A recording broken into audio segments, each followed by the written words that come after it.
Bonsoir à tous et bienvenue dans votre magazine Santé 15 minutes consacré à votre bien-être et à votre santé. La campagne de vaccination est relancée puisque les médecins généralistes pourront vacciner à partir de jeudi prochain dans tout pile une semaine. Mais qu'en est-il des pharmaciens? Quel sera le rôle des officines dans cette nouvelle étape et dans notre région? Eh bien, on en parle ce soir avec notre invitée Tina Géréral, pharmacienne à Lille. Bonsoir Tina. Bonsoir. Merci beaucoup d'être avec nous. Alors, quel vivier de pharmaciens justement chez nous dans les Hauts-de-France? Eh bien, coup d'œil sur les principaux chiffres.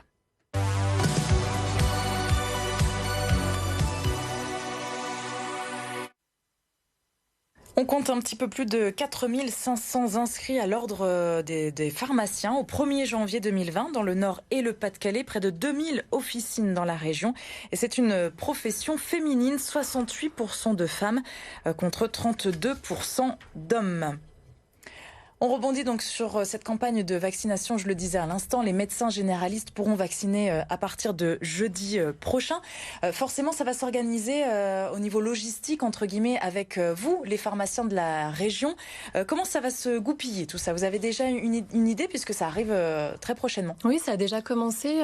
Les médecins ont été amenés à se rapprocher de leur pharmacie référente pour réserver des flacons de doses de vaccins. C'est le vaccin AstraZeneca qui est concerné par la vaccination en ville. Donc les médecins se sont manifestés, ont prévu un calendrier de vaccination avec leurs patients et ont réservé leurs flacons. Ils ont un flacon par semaine, donc 10 doses par semaine.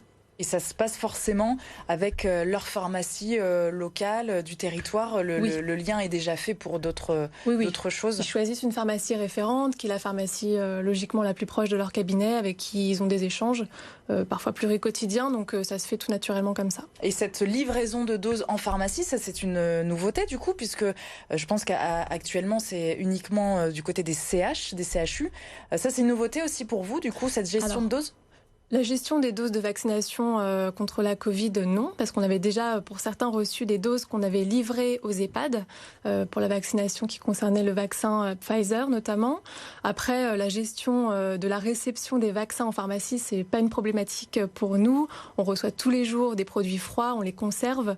On a des enceintes réfrigérées pour le faire, qui sont normées, qui sont sécurisées, avec une sonde qui contrôle la température. Donc c'est tout à fait habituel pour nous. Y compris le fameux vaccin Pfizer qui a des modalités de conservation très très particulières. Oui, c'est vrai que le vaccin Pfizer se conserve à moins 80 degrés, mais on peut après nous le conserver dans nos enceintes pendant 5 jours, dans des températures qui sont habituelles. Donc le pharmacien pourrait tout à fait recevoir aussi le vaccin Pfizer sans problème et réaliser ses injections en pharmacie. Et pour les autres, du coup, Moderna, AstraZeneca, c'est un peu plus simple pour vous? Alors, AstraZeneca, en effet, la chaîne du froid, elle est très simple, elle est habituelle. Donc, on le reçoit, on le conserve dans nos enceintes et puis après, on l'injecte aux patients. Pour le Moderna, pareil, il se conserve initialement à moins 20 degrés, mais on peut le conserver aussi dans nos enceintes de 2 à 8 degrés pendant 30 jours. Alors, à quand, justement, la vaccination en pharmacie? Vous avez une idée de date?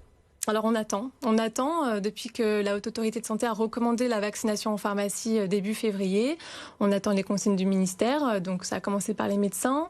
Malheureusement, c'est vrai qu'on constate, parce que les médecins devaient se manifester jusqu'hier soir pour réserver leurs flacons, on constate qu'ils n'ont été que 25% à le faire, parmi les médecins généralistes de France. Donc ça va représenter environ 22 000 médecins. Si on compte en doses, moi je compte environ 220 000 injections en une semaine. Si on se concentrait aussi sur le réseau pharmaceutique, on pourrait aller plus vite. On pourrait vacciner jusqu'à 400 000 personnes par jour. C'est ce qu'on a fait contre la grippe à la rentrée, au mois d'octobre. Donc c'est vrai que c'est une force qu'on n'utilise pas. Nous, on est prêts à le faire, on est formés à le faire. Et puis c'est surtout une demande des patients. Parce que là, vous dites 25% de médecins seulement. Du coup, c'est peu. Comment on l'explique ça? Écoutez, il faut qu'ils se portent volontaires. Donc déjà, c'est un acte, c'est une nouvelle consultation pour eux, c'est une surveillance aussi des patients. Il faut s'organiser, il faut avoir 10 patients, idéalement pour vacciner les 10 patients dès qu'on a le flacon, parce qu'il faut avoir aussi l'enceinte qui permet de le conserver en cabinet.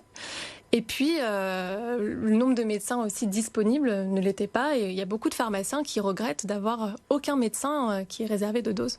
Ah oui, dans leur pharmacie, parfois on est à zéro. Parfois on est à zéro et c'est pas rare. Et ça, c'est frustrant pour vous, pharmaciens. Du coup, on sent une certaine impatience du coup, de rentrer dans la danse, entre guillemets. Bien sûr, parce que nous, on vaccine contre la grippe exclusivement. Donc la saison, elle est en train de se terminer. On est prêt, on est formé. On a les enceintes, les cabinets de confidentialité pour vacciner. On sait le faire, donc on pourrait recevoir ces doses et s'organiser pour vacciner nos patients. Vous parliez des patients, de la demande des patients. Régulièrement, au comptoir, justement, ils se manifestent, ils vous demandent quand est-ce que c'est votre tour. C'est ça, vous sentez que... C'est une demande, bien sûr. On a des patients chroniques, on les connaît. On a l'habitude maintenant de les vacciner contre la grippe, notamment dans les Hauts-de-France, depuis 2 ans. Donc c'est vrai qu'ils s'étonnent de ne pas avoir ce vaccin mis à disposition dans leur officine. Oui, parce que pour eux, ça paraît logique. Ça paraît normal, oui. Alors on va revenir donc sur le rôle des pharmaciens depuis quelques mois, puisque évidemment vous vivez comme les autres professionnels de santé cette épidémie depuis presque 1 an. Est-ce que cette crise sanitaire a changé des missions dans votre quotidien, justement ? Elle a changé des missions ou elle en a renforcé certaines. C'est vrai que le pharmacien est disponible pour les patients sans rendez-vous. Il a un rôle à la fois de santé et de société. Et c'est vrai que la crise sanitaire a renforcé ce rôle de proximité avec les patients, d'information, de renseignements aussi sur les gestes barrières, sur la mise à disposition du gel hydroalcoolique, des masques, des tests antigéniques. Il y a aussi des missions qui ont été un peu plus discrètes, comme le renouvellement d'ordonnances, l'intervention dans certaines interruptions volontaires de grossesse. Ouais. Le pharmacien a aussi été un point d'accueil pour les personnes victimes de violences familiales. Donc c'est vrai que ce rôle a augmenté, s'est renforcé. Et à l'avenir, je pense qu'il va encore plus augmenter, notamment pour les problématiques de dépistage. Et pour les tests, justement, vous en faites encore, là, les antigéniques, ça se poursuit, c'est rentré dans le quotidien de votre pharmacie, par exemple, à Lille ? Oui, les tests antigéniques, on les réalise. Maintenant, ils se complètent avec un test de criblage pour vérifier le variant qui est en cause dans la contamination d'un patient positif. Ça, c'est vous qui le faites aussi ? Oui, on peut recevoir des kits de la part des laboratoires ou alors on peut les adresser au laboratoire pour qu'ils puissent identifier le variant en cause dans la maladie. Mais il y a aussi des tests d'orientation diagnostique pour les angines qui auraient dû être lancés en 2020, mais avec les gestes barrières, ça a été un petit peu plus compliqué.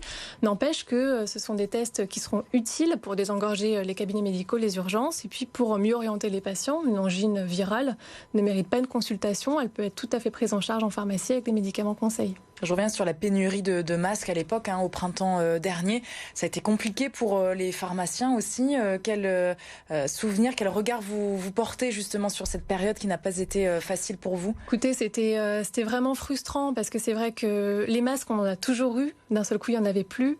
On devait protéger aussi nos patients, les plus fragiles, et puis nos équipes. C'est vrai que pendant longtemps, on a regretté que nos préparateurs en pharmacie n'aient pas le droit à cette dotation de masques. Donc même nous, on devait se protéger et on ne pouvait pas le faire. Donc c'était vraiment une frustration. On a été soulagés quand, pendant le premier déconfinement en mai, on a pu enfin en mettre à disposition, mais ça reste un souvenir assez navrant. Tina, vous restez avec nous. On passe tout de suite aux questions de nos téléspectateurs.